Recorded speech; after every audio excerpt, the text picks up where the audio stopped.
Hey guys, welcome back. तो एक नई क्लास में आपका स्वागत है। और आज हम लोग इलेक्ट्रॉनिक्स में आगे बढ़ते हुए जो हम लोगों ने टॉपिक शुरू किया था डायोड वगैरह पे, उसी पे आगे बात करेंगे। और ये देखेंगे कि जिस तरह से लास्ट टर्न पे हम लोगों ने क्लिपर्स और क्लैंपर्स पे बेसिकली एप्लीकेशन पार्ट पे किस तरह से न्यूमेरिकल करते हैं, किस तरह से प्रीवियस क्वेश्चन को अटेम्प्ट करेंगे, ये सारी बातें करी थी। उसी तरह से आज हम लोग आगे बढ़ेंगे और कुछ और तरह के डायोड लाइक जेनर डायोड पे बात करेंगे।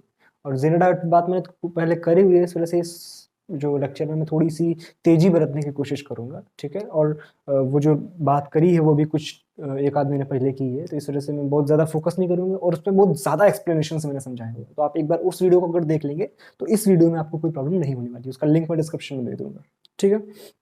तो बात करेंगे जेनर डायोड की शुरुआत से। जेनर डायोड क्या खास होता है इस डायोड में? जेनर डायोड जो होता है एक हैवीली डोप्ड डायोड होता है। अगर हम बेसिक्स पे बात करें इसके, तो एक हैवीली डोप्ड डायोड होता है, ठीक है। और इसको जब हम यूज करते हैं तो हमेशा रिवर्स बायस में यूज करते हैं। कहाँ पे? रिवर्स बायस में, ठीक है। इसमें जो डिप्लीशन रीजन बनता है, थोड़ा जल्दी जल्दी बात करेंगे। डिप्लीशन रीजन बनता है वो थोड़ा सा in comparison to normal PN junction diode वो थोड़ा सा थिन होता है, थोड़ा सा पतला होता है। इस वजह से डायोड डिस्ट्रॉय नहीं होता है। इसमें कुछ इस तरह की जो प्रॉपर्टीज होती हैं उसकी वजह से हम इसको यूज करते हैं, ठीक है ना।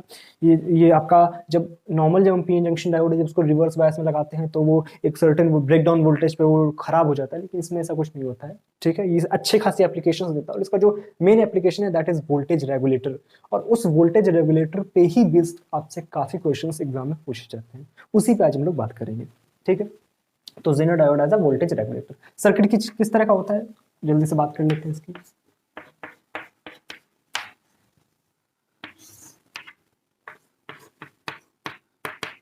ठीक है। ये आपका एक जेनर डायोड का वोल्टेज रेगुलेटर सर्किट है, ठीक है। ये आपका लोड रेजिस्टेंस होता है, जो भी हमें जहां पे भी हमें सप्लाई भेजनी होती है, नॉर्मल रेजिस्टर है। ये आपका जेनर डायोड है और ये आपका इनपुट सप्लाई है, ठीक है।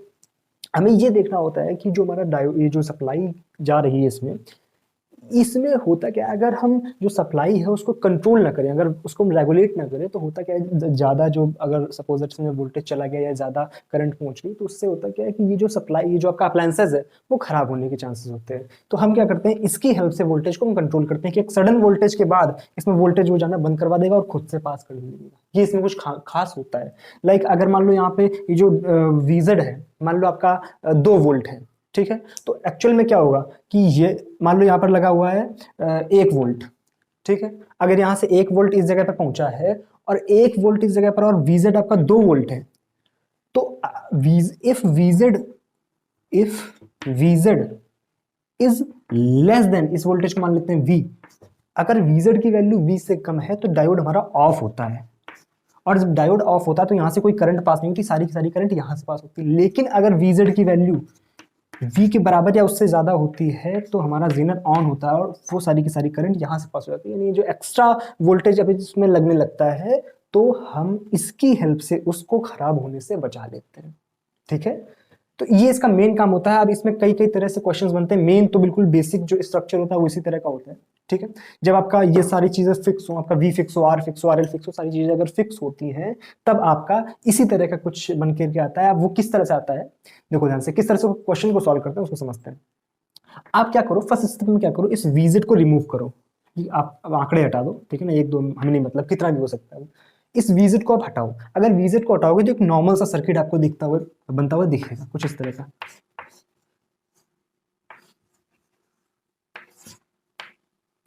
ठीक है। आपने विजिट को हटा दिया, ये आपका आर, ये आपका आर एल, ये आपका वी आई, ठीक है। अगर हमसे इस पॉइंट पे वोल्टेज पूछ दे रहे हैं तो हम आसानी से निकाल सकते हैं। हम जानते हैं किस तरह से निकाला जाता है। यहाँ पर वोल्टेज डिवाइडर रूल से वोल्टेज डिवाइड कर दो, कितना आएगा यहाँ पर, मान लो इस पॉइंट पे वोल्टेज अगर वी है तो वी की वैल्यू क्या आती है, V I into R L upon R L plus R I. ये बात आप जानते हैं, सॉरी आर, ये बात आप जानते हैं। किस तरह से करंट निकाल ली, करंट की वैल्यू क्या है, V I upon R plus R L, V I upon R plus R L, उसको इस रेसिस्टर से मल्टीप्लाई कर, सॉरी इस रेसिस्टर से मल्टीप्लाई करा दो क्योंकि इसके क्रॉस निकालना है ना वोल्टेज में, इससे मल्टीप्लाई करा दिया, हमारा वोल्टेज निकल करके आ गया, ठीक है।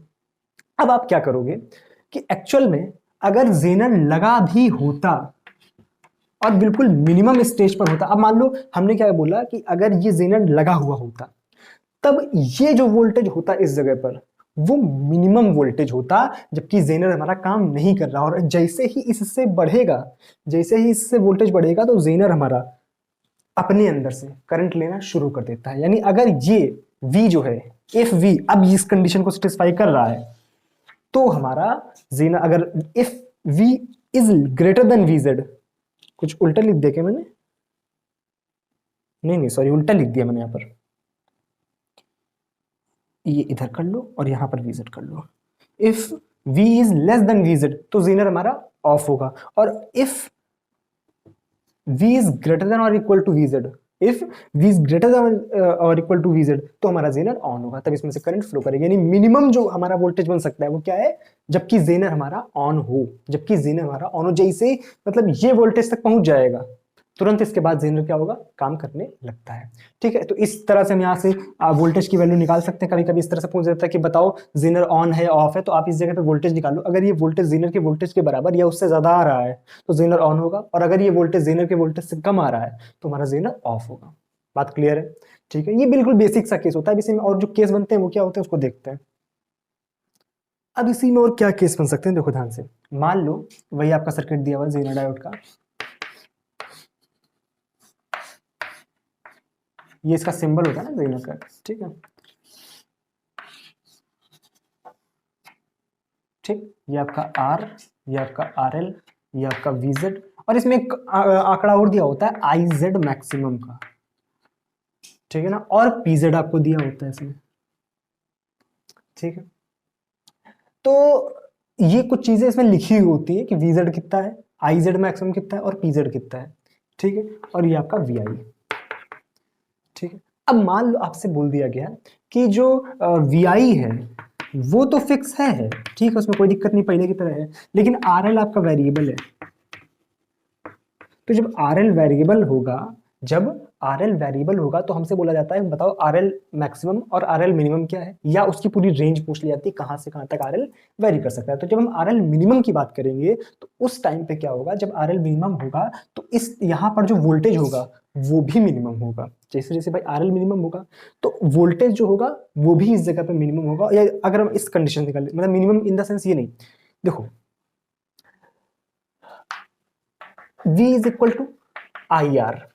ठीक है, अगर R घटेगा तो I बढ़ेगा, ये बात हमें समझ आती है। तो एक निश्चित वोल्टेज, यानी सबसे जो मिनिमम वोल्टेज है यहाँ पर, उस मिनिमम वोल्टेज पर, यानी जो VZ के बराबर होता है ना, उस मिनिमम वोल्टेज पर अगर हम R निकाल लेंगे तो हमें I पता हो जाएगा, और I निकाल लेंगे तो R पता हो जाएगा। क्यों? क्योंकि भाई हम ये मानते हैं कि हमने V को हटा दिया।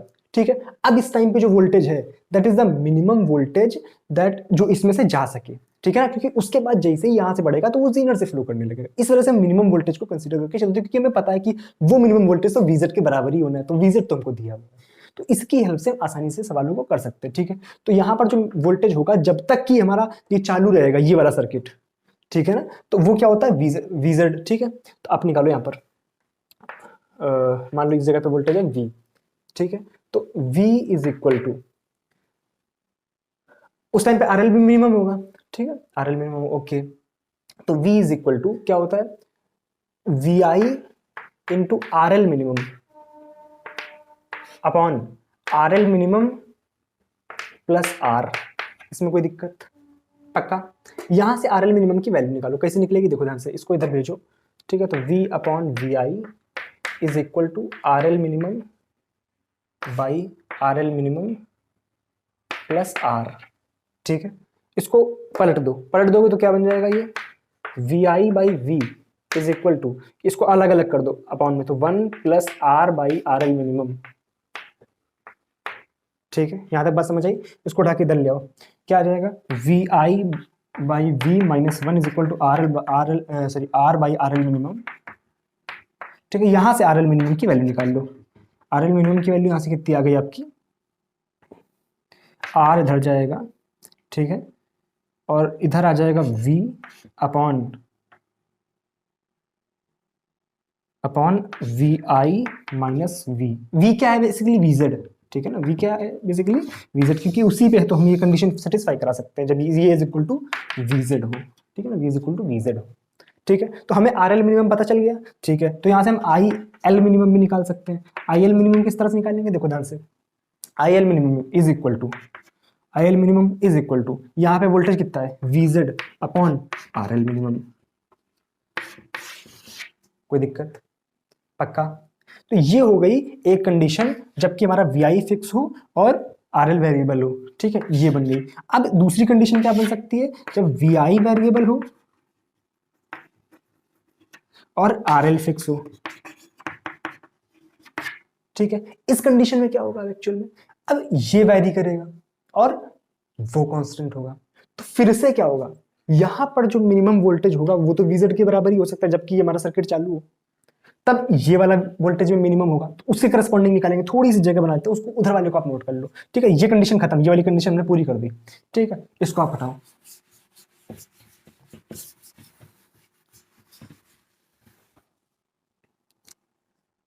अब ये वाली कंडीशन हम प्रूव कर चुके हैं, मतलब निकाल चुके हैं इसका आंसर।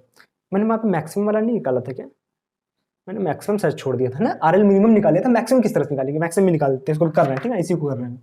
आरएल मैक्सिमम किस तरह से निकालेंगे, आरएल मैक्सिमम निकालने का तरीका क्या है एक्चुअल में, कि उस टाइम पे जो करंट होगी वो मिनिमम होगी, जो करंट होगी वो मिनिमम होगी। अब बात ध्यान समझना, अगर इस कंडीशन में वी आई फिक्स है, अगर वी आई फिक्स है तो यहां से जाने वाली जो करंट होगी वो भी फिक्स होगी, बात समझना ध्यान से, यानी आई आर जो होगा वो फिक्स होगा, वो फिक्स होगा क्योंकि आर भी फिक्स होता है, तो वी आई फिक्स है और वी आई फिक्स है और आर फिक्स है तो हमारा आई आर भी फिक्स होगा, और आई आर अगर फिक्स होगा और ये बराबर किसके होगा, ये करंट प्लस ये करंट, इधर क्या आती है आई एल, तो अगर हम आई जेड मैक्सिमम मानेंगे तो आई एल मिनिमम होगा, और आई एल मिनिमम मैक्सिमम मानेंगे तो आई जेड मिनिमम होगा, और आई जेड मैक्सिमम की वैल्यू हमें पता होती है, यहां से हम आई एल मिनिमम की वैल्यू निकाल सकते हैं। आई एल मिनिमम की वैल्यू कितनी आ जाएगी, I R minus I Z maximum, ये हमें वैल्यू पता होती है, ये वैल्यू पता होती है, ये तुम निकाल सकते हो कि हमें वी आई और आर पता है,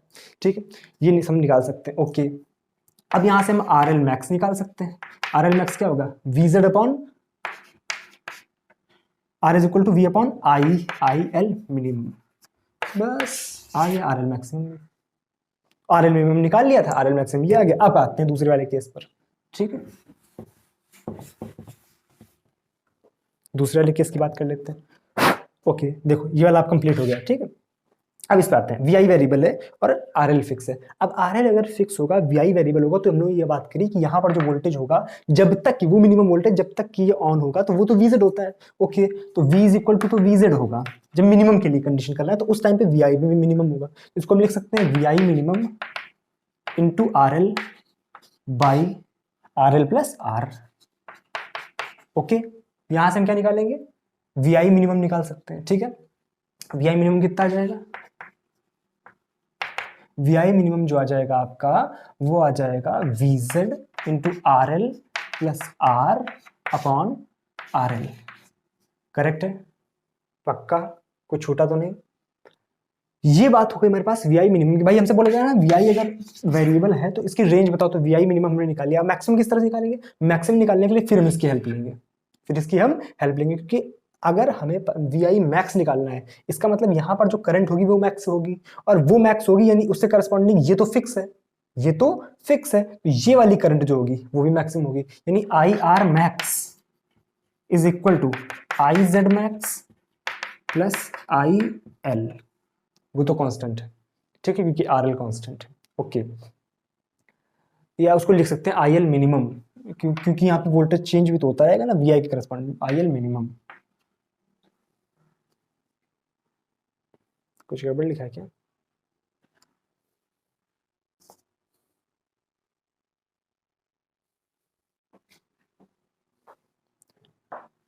नहीं मिनिमम नहीं, सिर्फ ऐसे रखो आई जेड, ठीक है ना, एक पर्टिकुलर वोल्टेज के करस्पॉन्डिंग निकाल रहे हैं, ठीक है।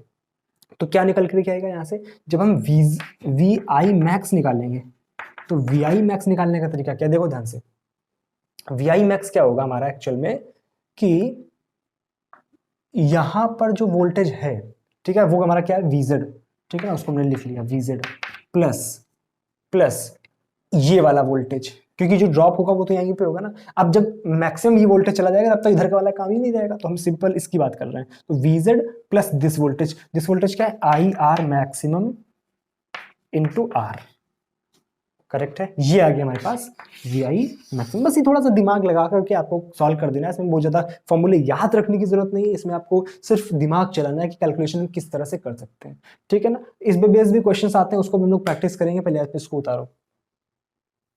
तो एक ही क्वेश्चन दिया हुआ है आपके सामने जो कि IIT जैम 2013 में पूछा गया था, ठीक है। और कुछ इसी तरह के क्वेश्चन जिस तरह से हम लोगों ने बातें करी है कि एक वेरिएबल पावर सप्लाई दिया हुआ है जो कि 5 वोल्ट से 20 वोल्ट तक का is connected to a Zener diode specified by the breakdown voltage of 10 volt. इसका जो ब्रेकडाउन वोल्टेज दिया हुआ है यानी VZ की वैल्यू दी हुई है दैट इज 10 वोल्ट। लिख लेते हैं थोड़ा सा जो भी हमें समझ आता जा रहा है, ठीक है ना। तो VI की जो वैल्यू है that is 5 volt to 20 volt, ये वेरिएबल है, ठीक है। और VZ की वैल्यू दी गई है, VZ is given as 10 volt. Okay, ये हम सॉल्यूशन कर रहे हैं, ठीक है। और आपसे बोल रहा है कि the ratio of maximum power to minimum power dissipated across the load resistor, मतलब इस लोड के अक्रॉस जो मैक्सिमम और मिनिमम पावर्स हैं उनका रेशियो में निकालना है। ओके, तो हम अगर मैक्सिमम पावर और मिनिमम पावर हमें निकालना है तो उसके लिए हमें पता होना चाहिए कि उसके अक्रॉस वोल्टेज मैक्सिमम मिनिमम कितना है, करंट मिनिमम मैक्सिमम मिनिमम कितनी है, ठीक है। ओके, ठीक है। तो सबसे पहले हम क्या करेंगे कि अगर हम VI की वैल्यू मिनिमम मानते हैं, अगर हम VI की वैल्यू मिनिमम मानते हैं तो हम ये देखेंगे कि क्या यहाँ पर उस टाइम पे पावर मिनिमम आनी चाहिए, ठीक है ना। तो उसके अक्रॉस देखेंगे कि पावर मिनिमम कितनी आएगी। तो पहले हम देखते हैं जब VI is equal to 5 volt है, तो VI इज इक्वल टू अगर 5 वोल्ट मानते हैं तो VI is equal to 5 volt मानने से क्या होगा कि यहाँ पर हम वोल्टेज निकालते हैं V की वैल्यू, ठीक है। तो V इज इक्वल टू क्या आ जाएगा यहाँ से VI RL by RL plus R, ये बात हमें पता है। ओके, तो VI की वैल्यू कितनी है 5 वोल्ट गुणा RL की वैल्यू कितनी है 1 किलो ओम, RL की value 1 kilo ohm plus R की वैल्यू 500 ओम, तो इसको किलो ओम में चेंज करेंगे तो 0.5 किलो ओम बन जाएगा, ठीक है। तो क्या आ गया 5 बाई 1.5, तो इसको आप सॉल्व करेंगे तो 15 3 45 3.33 आ जाएगा, इसको हम 3.34 कर देते हैं। तो इस पॉइंट पे जो वोल्टेज है अगर वो 3.34 आ रहा है और VZ हमारा 10 वोल्ट है that means Zener is off, Zener is off, it is less than 10 volt. और जेनर अगर ऑफ है, अगर जेनर ऑफ है,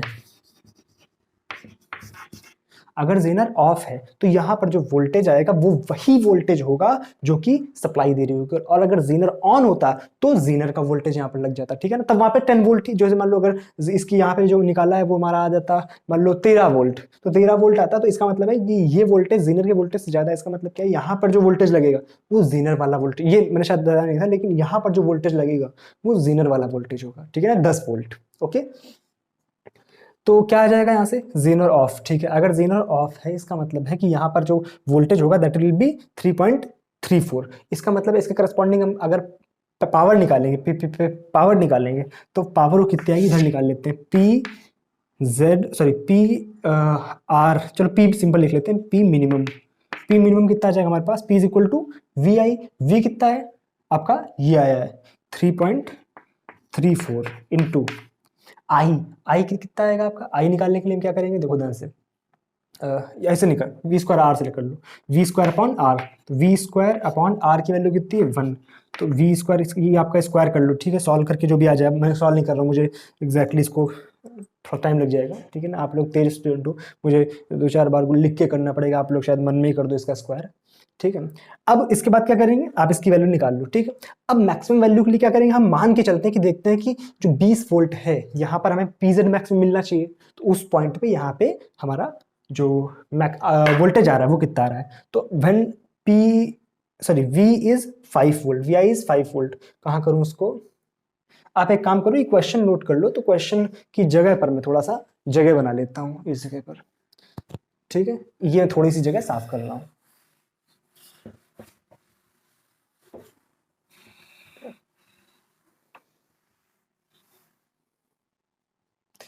कितनी धूल हो जाती है, ठीक है। अब हम लोग निकालेंगे तो VI की वैल्यू 20 वोल्ट है। अगर VI की वैल्यू 20 वोल्ट है दैट मीन्स कि हमारा जो V आएगा, V की वैल्यू कितनी आ जाएगी हमारे पास, VI यानी 20 इंटू RL यानी 1 अपॉन RL यानी 1 प्लस R की वैल्यू 0.5 यानी 20 बाई 1.5 कितना आ जाएगा आपका, ये 15 एकम 15, यहाँ बचा 5, 15 13.34 करके आ जाएगा कुछ, ठीक है ना।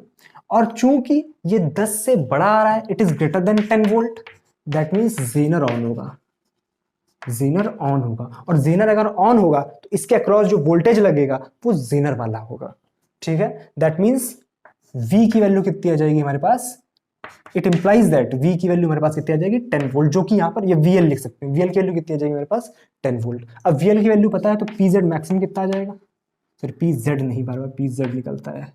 P मैक्सिमम कितना आ जाएगा, P मैक्सिमम आ जाएगा 10 वोल्ट का स्क्वायर अपॉन 1, करेक्ट है। तो हमें रेशियो निकालना है, तो P मैक्स बाई P मिन कितना आ जाएगा, ये आ जाएगा आपका 10 का स्क्वायर बाई 3.34 का स्क्वायर। इसको सॉल्व करके आप आंसर लिख दोगे यहाँ पर, ठीक है, कमेंट सेक्शन में क्या सॉल्व करने पर आंसर आ रहा है, इतना तो कर ही सकते हो, ठीक है। 9 पॉइंट समथिंग में भी आना चाहिए इसका आंसर, शायद मुझे अगर याद है इसका थोड़ा थोड़ा सा, क्योंकि जब इसको करेंगे 9 के आसपास ये आपका पड़ेगा, ये मतलब 9 से ऊपर हो जाएगा, आपका 11 के आसपास कुछ आएगा, और ये आपका 100 है तो 9 के आसपास कुछ आएगा आंसर, ठीक है।